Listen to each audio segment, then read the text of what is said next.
Welcome to another episode of the 99 Seconds Career Podcast. My name is Jürgen Schmid. I am career mentor and coach, consultant, teacher, and speaker. Here, we will bring up all kinds of career aspects in a way you have maybe never heard before. I like you to have an awesome career. Therefore, I give you something money cannot buy, sharing experience and insight. All this every other week in 99 seconds or a bit more.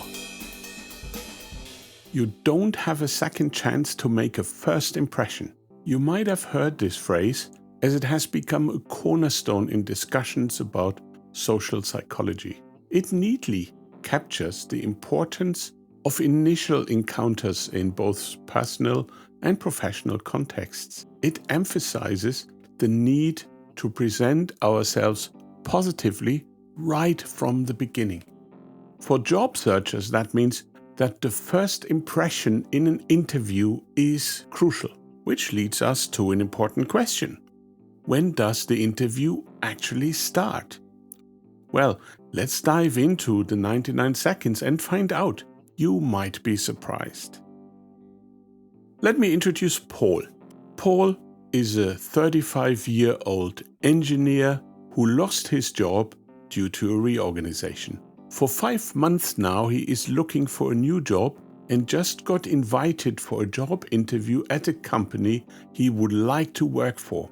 He has been asked to come to their office for an in-person interview on Thursday at 10 o'clock. He feels well prepared and has arrived 15 minutes prior the meeting time. Paul steps through the massive steel and glass entrance, his eyes widening as he takes in the architectural marvel of the entrance hall. The way daylight cascades through the space, illuminating the minimalistic and modern furniture, leaves him awestruck. I would love to work here, he muses, striding confidently towards the reception desk. The receptionist greets him with a practiced smile. How can I help? Good morning, Paul replies, his tone crisp and professional. I'm Paul, here for a job interview. I see.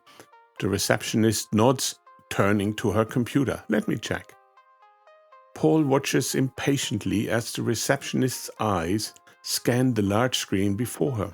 The seconds tick by, each one grating on his nerves.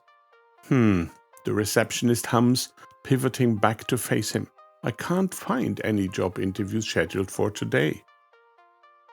Paul's face flushes, a sudden heat rising from his collar. He glances at his watch. 5 to 10, Thursday. It's not possible, he snaps, his voice sharp enough to cut glass. The minimalist lobby suddenly felt cold, unwelcoming. Let me double-check, the receptionist offers, her calm demeanor only serving to fuel Paul's growing irritation. I'm sorry, there is no job interview planned for today, the receptionist reiterates. I was told to come here today at 10, Paul shouts, his composure evaporating. Seems like you and your useless system are incapable of helping. He yanks out his phone, fumbling to open his emails. See here? He thrusts the device at the receptionist. I was invited by Mrs. Miller. Let me call Mrs. Miller, the receptionist says, reaching for her phone. Paul barely registers the muffled conversation, his mind clouded by frustration. It's now 10 past 10 and he feels precious time slipping away. How stupid is this? He mutters under his breath. Mrs. Miller will come and pick you up in a moment, the receptionist informs him, hanging up the phone. Thank God, Paul retorts, his voice dripping with sarcasm. Paul's knees nearly buckled with relief. Then anger flared again. About time, he mutters. He turns away, his jaw clenched, silently fuming at the perceived incompetence surrounding him. I often tell Paul's story to young students when teaching about job interviews. Why? Most of the students think that a job interview starts when they enter the meeting room or shake hands with the interviewer. But This is not the reality. The job interview starts when anybody of the organization is able to see you, even if you have not yet entered the building. Through a window, they already might observe you. The way you walk to the building might be the first impression you generate. In Paul's case, the first impression he left was with the receptionist. That she could not find the appointment was not an accident, but it was planned to test the candidate. The receptionist will feed back what happened to Mrs. Miller. Yes, companies do this. During an interview, recruiters could ask, how do you deal with stress or unexpected events? But how much more do they learn when they can observe a candidate doing this instead of talking about it? If you have a job interview, be prepared to be tested in unexpected ways.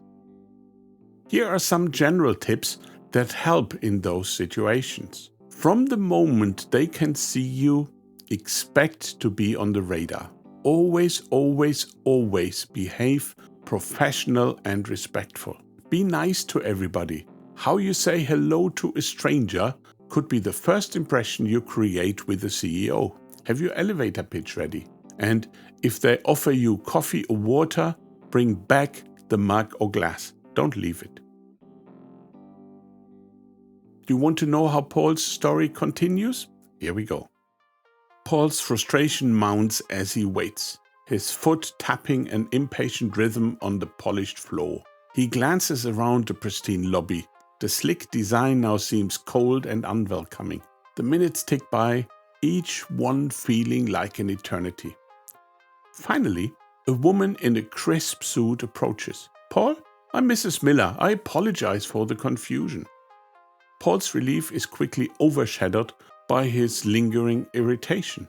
It's about time, he mutters, loud enough for both Mrs. Miller and the receptionist to hear. I've been waiting here like an idiot. Mrs. Miller's professional smile falters slightly. I understand your frustration, Paul. There was a mix-up with our scheduling system. Let's head to my office and we can start the interview. As they walk towards the elevators, Paul can't help but make another snide comment. I hope your company's actual work is more organized than your reception desk. Mrs. Miller raises an eyebrow but maintains her composure. We pride ourselves in our efficiency, Paul. However, mistakes can happen in any organization. How we handle them is what matters. The elevator arrives with a soft ding and they step inside. The tension is profound as they ascend in silence. Paul's mind races, a mix of lingering anger and growing unease about his behavior. He wonders if he's already sabotaged his chances before the interview even began. As the elevator doors open, Mrs. Miller turns to Paul with a measured look. Shall we begin the interview? I'm curious to see how you approach challenging situations. Paul swallows hard, realizing the impact of his action. He follows Mrs. Miller, acutely aware that the real test may have already started in the lobby below.